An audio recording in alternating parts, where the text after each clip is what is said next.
Hello guys, এটা খবর আশা করি ভালো আছো। তো আজকে উঠিছে খুব বেশি রোদ।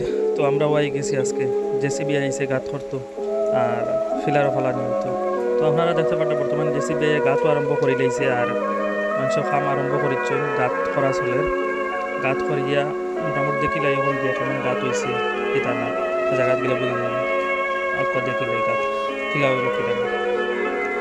গাইস গাত শেষ হওয়ার পথে বর্তমানে গাত ক্লিয়ার হয়ে যাবে। বেশি মনে করেন পিছিয়ে নিতে লাগবে, গাত ক্লিয়ার হয়ে যাবে।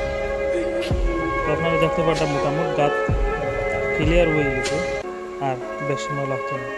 আমরা এখন কিছু কিছু টানিয়ে দিলাম মালগুলো যেগুলো আছে ওগুলো টানিয়ে দিলাম পারতো। তো আর মাটি উটি টানার পরে সোলিং করার পরে আইসে এমন তুফান আওয়া আইসে গাইস। তো আর আজকে আর ফিলার খাড়া করা গেছে না, কালকে ফিলার খাড়া করিয়া কালকে নগদা নম্বর ডালাই দিব। কিতা করা কিচ্ছু করার নাই। সকাল সকাল আসলে খুব বেশি রোদ আর বিকাল হইতে আই গেছে তুফান আর খুব বেশি মেঘ।